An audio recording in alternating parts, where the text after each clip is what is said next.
Good morning, students. Today we have to start with activity 6.7 of the chapter Physical and Chemical Changes. Activity 6.7. Dissolve about a teaspoonful of copper sulfate in about half a cup of water in a glass tumbler or a beaker. Add a few drops of dilute sulfuric acid to the solution. You should get a blue colored solution. Save a small sample of the solution in a test tube or a small glass bottle. Drop nail or use shaving blade into the remaining solution. Wait for half an hour or so. Observe the color of the solution. Compare it with the color of the sample solution saved separately. Do you see any change in the color of the solution? Take out the nail or the blood. Has it changed in any way? The changes that you notice are due to the reaction between copper sulfate and iron. The change of color of the solution from blue to green is due to the formation of iron sulfate, a new substance. The brown deposit on the iron nail is copper, another new substance. We can write the reaction as copper sulfate solution plus iron gives iron sulfate solution plus copper. Now students, listen to me very carefully. In the activity 6.7, what are they doing? They are taking copper sulfate. They are taking copper sulfate in this beaker. Copper sulfate solution is always blue in color. Now what are they doing? They are taking some of the copper sulfate solution and they are putting the iron blade in the solution of copper sulfate. Hanji, listen to me very carefully. We are taking copper sulfate solution in the another beaker. इसमें से थोड़ा सा ले लिया, थोड़ा सा separately रख दिया, हाफ हाफ करके, ठीक है. Now in this beaker we are putting the shaving blade. Shaving blade is always made up of iron. Shaving blade हमेशा किसका बना होता है? आयरन का बना होता है. तो shaving blade is made up of iron. Whenever the iron blade will be put into the copper sulphate solution, after some time we will see that the blue colour of the solution, the blue color of the solution will be converted into green color. Why it is so? ऐसा क्यों हुआ बेटा? क्योंकि whenever we have put the iron blade in the copper sulfate solution, iron metal ने copper को क्या कर दिया? डिस्प्लेस कर दिया और खुद ऐड हो गया. कहने का मतलब ये है कि आयरन और कॉपर सल्फेट में रिएक्शन होगी. See here,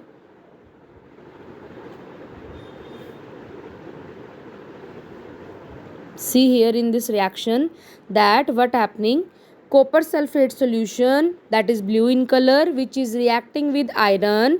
When they both are reacted, the two new substances are formed. Iron sulphate solution बनने की वजह से ही इसका कलर क्या हो गया? ग्रीन कलर का हो गया. और जो हमारा ब्लेड है उसको हम बाहर निकाल के देखेंगे तो उसके ऊपर ब्राउन कलर का डिपोजिशन थोड़ा सा होगा. कोई एक लेयर हो जाएगी जो डिपॉजिट हो जाएगी. वो किस चीज़ की होगी? ब्राउन कलर की, कॉपर की होगी, क्योंकि copper is always brown is colour. तो हमने यहाँ पर ये देखा कि whenever we have mixed one solution and one other thing, they both are reacting and forming the new substance. Please underline this equation in your books. Underline this equation in your book. That is very very important, that whenever the copper sulfate will react with iron, what will form? Iron sulfate solution and copper. Okay, so in that case new substance is forming. So this is a chemical change.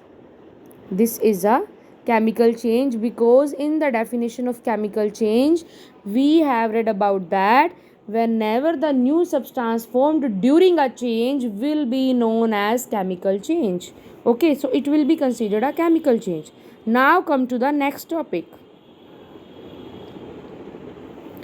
Activity 6.8. Take about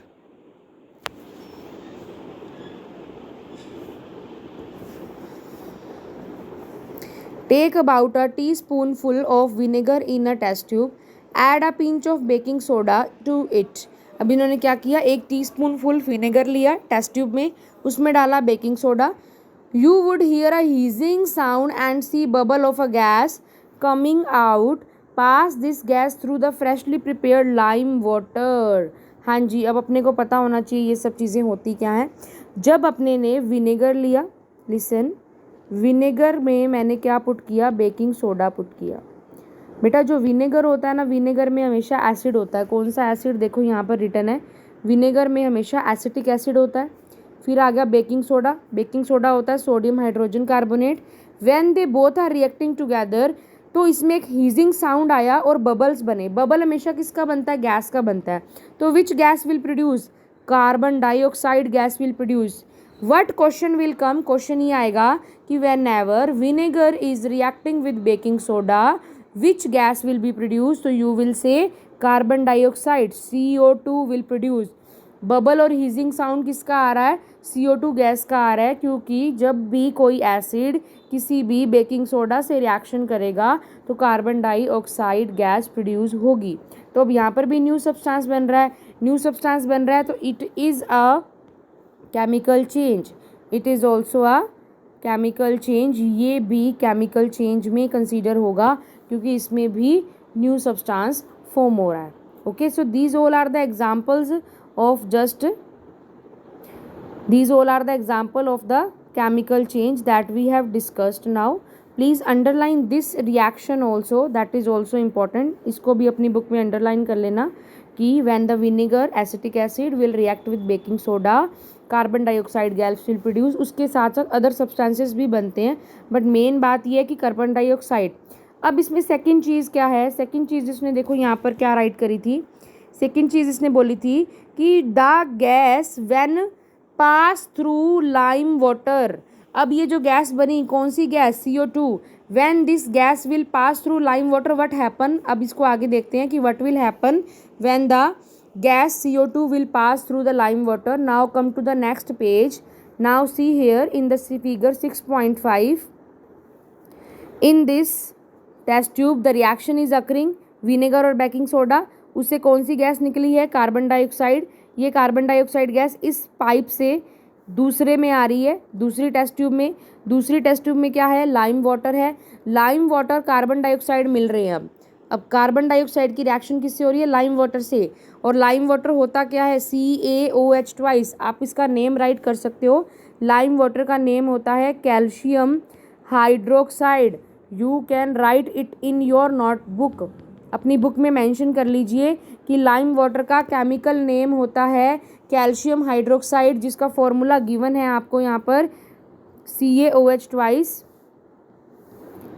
अब whenever the CO2 will react with lime water, what will form, calcium carbonate। calcium carbonate का formula होता है CaCO3 plus water। listen again, whenever the CO2 gas will pass through lime water, it will form calcium carbonate and water। underline this reaction, it is very very important। the gas produced by the reaction of vinegar and baking soda, that is carbon dioxide, when pass through lime water, lime water का मतलब calcium hydroxide, तो बनता क्या है, calcium carbonate बनता है और water बनता है। इसको भी अंडरलाइन कर लीजिए।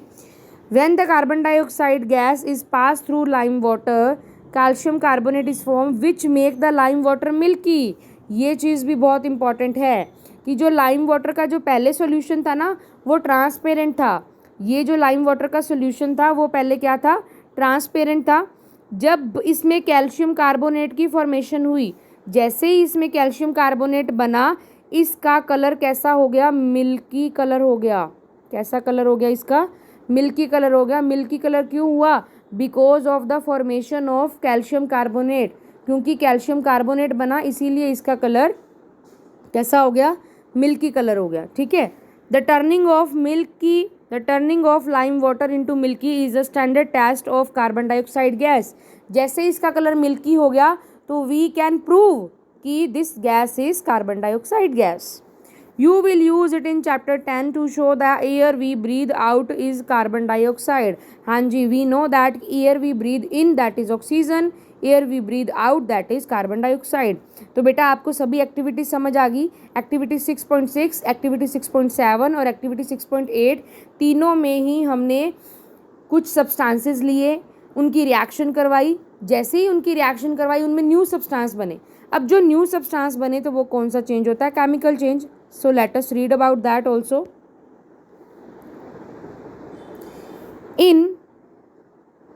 In activity 6.6 to 6.8, you saw in each change one or more new substances were formed. In activity 6, ash was the new substance when magnesium was burnt in air. In activity 6.7, reaction of copper sulfate and iron produced iron sulfate and copper. Both of these are new substances. Copper was deposited on the shaving blade of iron. In 6.8 activity, vinegar and baking soda together produce carbon dioxide, which turn the lime water milky. Can you name the new substance formed in this reaction? Now, कि ये जो new substance बने उसे हम क्या कहेंगे? Let us talk about that. तो आ जाइए इधर। A change in which one or more new substance is formed is called chemical change. A chemical change is also called a chemical reaction. इतनी देर से मैं भी आपको यही बात बता रही हूँ कि whenever in